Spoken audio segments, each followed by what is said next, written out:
ನಮಸ್ಕಾರ ಸ್ನೇಹಿತರೆ, ನಮ್ಮ ನಂಬಿಕೆಗೆ ಸ್ವಾಗತ ಸುಸ್ವಾಗತ. ಸ್ನೇಹಿತರೆ, ನಾವು ಆಧುನಿಕ ಜಗತ್ತಿನಲ್ಲಿ ಇದ್ದೇವೆ. ವಿಜ್ಞಾನ ತಂತ್ರಜ್ಞಾನಗಳ ಜೊತೆ ಹೆಜ್ಜೆ ಹಾಕ್ತಾ ಇದ್ದೀವಿ. ಆದರೆ ನಮ್ಮ ಸುತ್ತಮುತ್ತ ಇರೋ ಕೆಲ ಕೌತುಕ ಸಂಗತಿಗಳು ನಮ್ಮನ್ನ ದಂಗುಬಡಿಸಿ ಬಿಡುತ್ತವೆ. ನಾವಿವತ್ತು ಹೇಳೋಕ್ ಹೊರಟಿರೋದು ಕೂಡ ಅಂಥದ್ದೇ ಕತೆ. ಇದರಲ್ಲಿ ಒಂದು ಭವ್ಯವಾದ, ಬೇರೆಲ್ಲೂ ನೋಡಲು ಸಿಗದ ದೇಗುಲವಿದೆ. ಹಾಗೆ ಅಲ್ಲಿ ಮಾಯಾವಿ ಜನರು ಇದ್ದಾರೆ. ಹಾಗಿದ್ರೆ ಆ ದೇಗುಲ ಯಾವುದು? ಅಲ್ಲಿ ಯಾಕೆ ಮಾಯಾವಿ ಜನರು ಇದ್ದಾರೆ ಅನ್ನೋದನ್ನ ಈಗ ನೋಡೋಣ. ಎಲ್ಲಾ ವಿಧದ ತ್ವಚೆಯ ಸಮಸ್ಯೆಗಳಿಗೆ ಧೀಮಹಿ ಪ್ರಾಡಕ್ಟ್ ರಾಮಬಾಣದಂತೆ ಕೆಲಸ ಮಾಡುತ್ತೆ. ಕೇವಲ 3 ದಿನದಲ್ಲೇ ವ್ಯತ್ಯಾಸ ನೋಡ್ತೀರಾ. ಯಾವುದೇ ಅಡ್ಡ ಪರಿಣಾಮಗಳಿಲ್ಲ.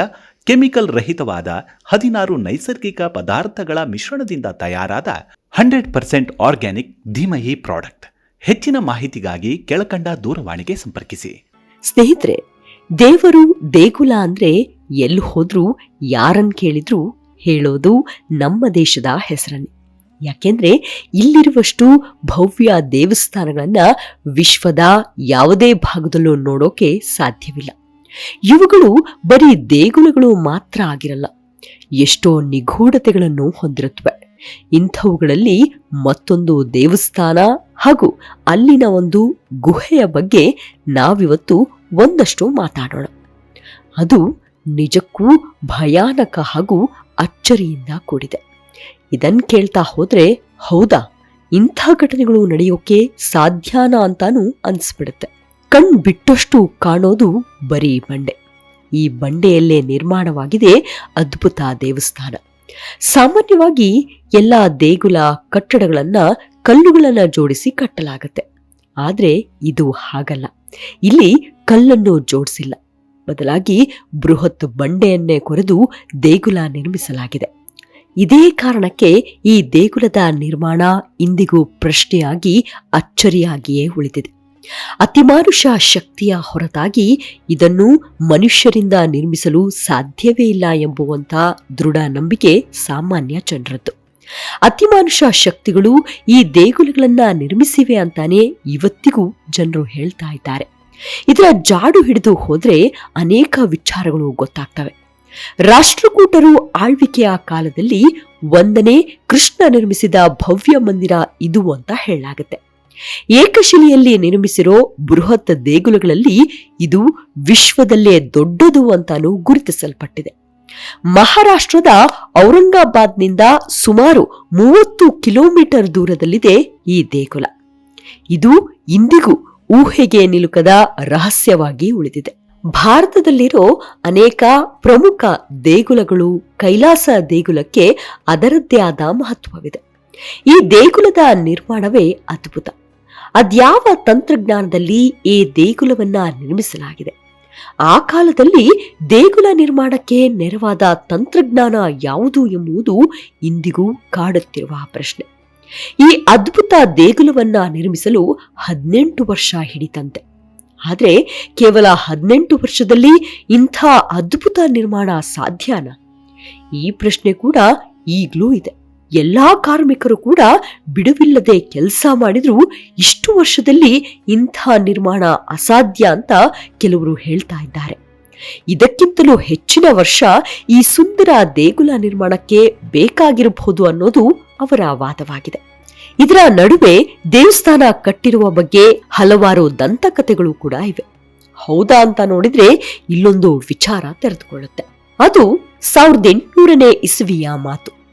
ಅವತ್ತಿನ ದಿನದಲ್ಲಿ ವಿದೇಶಿ ಸ್ಪಿರಿಚುವಲಿಸ್ಟ್ ಒಬ್ಬರು ಒಂದು ಪುಸ್ತಕ ಬರೀತಾರೆ. ಅದರಲ್ಲಿ ಒಂದು ವಿಷಯವನ್ನ ಉಲ್ಲೇಖ ಮಾಡ್ತಾರೆ. ಅದೇನು ಅಂದ್ರೆ, ಇಲ್ಲಿದೆಯಲ್ಲ ಈ ಕೈಲಾಸ ದೇವಸ್ಥಾನ, ಅದರ ಕೆಳಗಡೆ ಒಂದು ನಿಗೂಢ ಗುಹೆ ಇದೆ. ಅದರ ಒಳಗೆ ಅತಿ ಮಾನುಷ ಶಕ್ತಿ ಇರೋ ಮನುಷ್ಯರು ವಾಸ ಮಾಡ್ತಾ ಇದ್ದಾರೆ. ಅಲ್ಲಿಗೆ ಯಾರಾದ್ರೂ ಹೋದ್ರೆ ಹೋದವರನ್ನ ಅವರು ಬಿಡೋದಿಲ್ಲ, ದಾಳಿ ಮಾಡ್ತಾರೆ. ದಾಳಿ ಮಾಡಿ ಅದೃಶ್ಯರಾಗ್ಬಿಡ್ತಾರೆ ಅಂತ. ಅದೂ ಅಲ್ಲದೆ ಅವರು ಅತ್ಯಂತ ಶಕ್ತಿಶಾಲಿಗಳಾಗಿದ್ದು ಅವರು ವಿಶೇಷ ಶಕ್ತಿ ಹೊಂದಿದ್ದಾರೆ ಅಂತನೂ ತಮ್ಮ ಗ್ರಂಥದಲ್ಲಿ ಉಲ್ಲೇಖ ಮಾಡಿದ್ರು. ಇದು ಹೊರ ಜಗತ್ತಿಗೆ ಗೊತ್ತಾಗ್ತಾ ಇದ್ದಂತೆ ಇದರ ಕೌತುಕ ತಿಳಿಯೋಕೆ ದೇಶ ವಿದೇಶಗಳಿಂದ ಅನೇಕ ಸಂಶೋಧಕರು ಇತ್ತ ಧಾವಿಸಿ ಬಂದ್ರು. ಗುಹೆ ಪರೀಕ್ಷೆಗೆ ನಿಂತರು. ಆದ್ರೆ ಅದಕ್ಕೆ ಅವಕಾಶ ಸಿಗಲಿಲ್ಲ. ಹೀಗಿದ್ರೂ ಇವತ್ತಿಗೂ ಆ ಸ್ಪಿರಿಚುವಲಿಸ್ಟ್ ಬರೆದಿದ್ದಾರೆ ಎನ್ನಲಾದ ವಿಷಯಗಳನ್ನ ಇಲ್ಲಿನ ಸ್ಥಳೀಯರು ನಂಬ್ತಾರೆ. ಇದು ನಿಜ ಅಂತಾನೂ ಹೇಳ್ತಾರೆ. ಅಲ್ಲಿರೋರು ಯಾರಿಗೂ ಒಳಗ್ ಹೋಗೋಕೆ ಅವಕಾಶ ನೀಡೋದಿಲ್ಲ. ಅವರು ದೇಗುಲವನ್ನ ಮಾತ್ರ ರಕ್ಷಣೆ ಮಾಡ್ತಾ ಇಲ್ಲ, ಜೊತೆಗೆ ಒಂದು ವಿಶಿಷ್ಟವಾದ ಆಯುಧದ ಕಾವಲಿಗೆ ನಿಂತಿದ್ದಾರೆ ಅನ್ನೋದು ಇಲ್ಲಿನವರ ನಂಬಿಕೆ. ಹಾಗಿದ್ರೆ ಅವರು ಹೇಳುವಂತೆ ಅವ್ರು ಯಾರು, ಅಲ್ಲಿರೋ ಆಯುಧವಾದ್ರೂ ಏನು, ಅದನ್ಯಾಕೆ ಅವರು ಕಾಯ್ತಾ ಇದ್ದಾರೆ ಅಂತ ನೋಡಕ್ ಹೋದ್ರೆ ಅಲ್ಲೊಂದು ರೋಚಕ ಕತೆ ತೆರೆದುಕೊಳ್ಳುತ್ತೆ. ಈ ಕೌತುಕದ ಕತೆ ಹೇಳ್ಬೇಕು ಅಂದ್ರೆ ಅದಕ್ಕೂ ಮೊದಲು ನಾವು ಮತ್ತೊಂದಷ್ಟು ಈ ದೇಗುಲದ ಬಗ್ಗೆ ಹೇಳಿಯೇ ಮುಂದುವರಿಯಬೇಕಾಗುತ್ತದೆ. ಅದೇನು ಅಂದ್ರೆ, ವಾಸ್ತು ತಜ್ಞರು ಹಾಗೂ ಸಂಶೋಧಕರು ಹೇಳೋ ಪ್ರಕಾರ ಈ ದೇಗುಲವನ್ನು ಮೇಲಿಂದ ಕೆಳಗೆ ಕೊರೆಯಲಾಗಿದೆ. ಆದ್ರೆ ದೇಗುಲದ ಕೆಳಗೆ ದೊಡ್ಡ ದೊಡ್ಡ ಸುರಂಗಗಳಿವೆ. ಏನಿದು ಸುರಂಗ ಅನ್ನೋ ಪ್ರಶ್ನೆಗೆ ಇಲ್ಲಿ ಅತಿಮಾನುಷ ಶಕ್ತಿಯುಳ್ಳವರು ವಾಸ ಮಾಡ್ತಾ ಇದ್ದಾರೆ ಅಂತ ಆ ಸ್ಪಿರಿಚುವಲಿಸ್ಟ್ ಹೇಳಿದ್ರಲ್ಲ, ಅದೇ ಸುರಂಗಗಳಲ್ಲಿ ಅದೂ ಒಂದು ಇದ್ರೂ ಇರಬಹುದು. ಇನ್ನು ಇದರ ಜೊತೆ ಮತ್ತೊಂದು ಪ್ರಶ್ನೆ ಅಂದ್ರೆ, ಮೊದಲು ಸುರಂಗ ಕೊರೆದು ಬಳಿಕ ದೇಗುಲ ನಿರ್ಮಿಸಲಾಗಿತ್ತ ಅನ್ನೋ ಥಿಯರಿ ಕೂಡ ಇದೆ. ಅದು ಅಲ್ಲದೆ ಈ ಸುರಂಗ ಒಂದಷ್ಟು ಸಾವಿರಾರು ವರ್ಷಗಳ ಹಿಂದೆ ಯಾವುದಾದ್ರೂ ನಗರವಾಗಿತ್ತ, ಅಲ್ಲಿಂದಲೇ ದೇಗುಲ ನಿರ್ಮಿಸಲಾಗಿತ್ತ, ಇಂಥ ಪ್ರಶ್ನೆಯೂ ಇರಬಹುದು. ಆದ್ರೆ ಇವೆಲ್ಲ ಪ್ರಶ್ನೆಗಳ ನಡುವೆ ದೇಗುಲ ಮಾತ್ರ ಸುಂದರವಾಗಿ ಈಗಲೂ ಕಣ್ಮನ ಸೆಳೆಯುತ್ತದೆ. ಅದು ಬೇರೆ ವಿಚಾರ. ಇನ್ನು ಹಾಗೆ ಇದನ್ನ ರಾಷ್ಟ್ರಕೂಟರು ನಿರ್ಮಾಣ ಮಾಡಿದ್ದಾರೆ ಅಂತ ಹೇಳಲಾಗ್ತಾ ಇದ್ರು. ಕೆಲವರು ರಾಷ್ಟ್ರಕೂಟರಿಗೂ ಮುನ್ನವೇ ಇದನ್ನ ನಿರ್ಮಿಸಲಾಗಿದೆ ಅಂತ ಹೇಳ್ತಾರೆ. ಅಂದ್ರೆ ರಾಷ್ಟ್ರಕೂಟರ ಆಳ್ವಿಕೆಗೂ ಮೊದಲೇ ಇದು ಇತ್ತು ಅಂತಾರೆ. ಇದಕ್ಕೆ ತಕ್ಕಂತೆ ಕೆಲ ಕಥೆಗಳನ್ನು ಜನರು ಹೇಳ್ತಾರೆ. ಅದನ್ ಕೇಳಿದ್ರೆ ಆ ಸ್ಪಿರಿಚುವಲಿಸ್ಟ್ ಹೇಳಿದ್ದಕ್ಕೂ ಜನರು ಹೇಳೋದಕ್ಕೂ ಲಿಂಕ್ ಆಗತ್ತೆ. ಕೆಲವರು ಹೇಳೋ ಪ್ರಕಾರ ಈ ದೇಗುಲವನ್ನ ನಿರ್ಮಿಸಿದ್ದು ಒಬ್ಬ ಮಹಾರಾಣಿಯಂತೆ, ಅದು ಕೂಡ ತುಂಬಾ ಸಂಕಷ್ಟದ ಸಮಯದಲ್ಲಿ.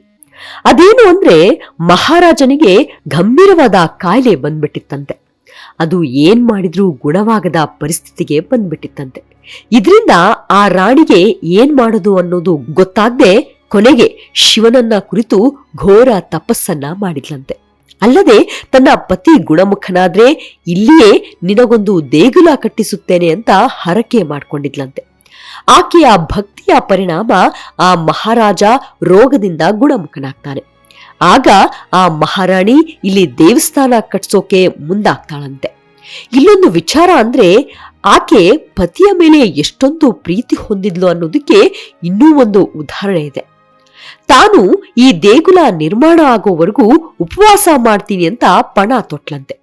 ಆದ್ರೆ ಇದು ಖಂಡಿತವಾಗಿಯೂ ಆಗದ ಮಾತು. ಅದು ಎಷ್ಟೇ ಶಕ್ತಿ ನಿಷ್ಠೆ ಹೊಂದಿದ್ರೂ ಆಗದ ಮಾತು. ಇದನ್ನ ಅರಿತ ಆಕೆಯ ಪತಿ ಶಿವನನ್ನ ಕುರಿತು ತಪಸ್ಸು ಮಾಡ್ತಾನೆ. ಆತನ ಘೋರ ತಪಸ್ಸಿಗೆ ಮೆಚ್ಚಿ ಶಿವ ಪ್ರತ್ಯಕ್ಷನಾಗ್ತಾನೆ.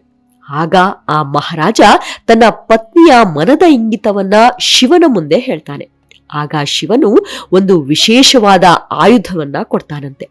ಇದರಿಂದ ದೇಗುಲ ನಿರ್ಮಾಣ ಮಾಡಿಸು, ಆಕೆಯ ಉಪವಾಸಕ್ಕಿಂತ ಭಕ್ತಿ ಸಾಕು ಅಂತ ಹೇಳ್ತಾನೆ. ಬಳಿಕ ಆ ಮಹಾರಾಜ ಶಿವನು ಕೊಟ್ಟ ಆಯುಧವನ್ನ ದೇಗುಲ ನಿರ್ಮಾಣ ಮಾಡೋರಿಗೆ ಅದನ್ನ ಕೊಟ್ಟು ದೇವಸ್ಥಾನ ನಿರ್ಮಾಣ ಕಾರ್ಯಕ್ಕೆ ಚಾಲನೆ ನೀಡ್ತಾನಂತೆ. ನಾವು ಆರಂಭದಲ್ಲೇ ಒಂದು ವಿಷಯ ಹೇಳಿದ್ವಿ, ಇದರ ನಿರ್ಮಾಣ ಕಾರ್ಯಕ್ಕೆ 18 ವರ್ಷ ಹಿಡಿತು ಅಂತ. ಆದ್ರೆ ಯಾವ ಕಡೆಯಿಂದ ನೋಡಿದ್ರೂ ಇಂಥದೊಂದು ಭವ್ಯವಾದ ದೇಗುಲವನ್ನ ಇಷ್ಟೊಂದು ಕಡಿಮೆ ಅವಧಿಗೆ ನಿರ್ಮಾಣ ಮಾಡೋಕೆ ಸಾಧ್ಯನೇ ಇಲ್ಲ ಅಂತ ಹೇಳ್ಬೋದು.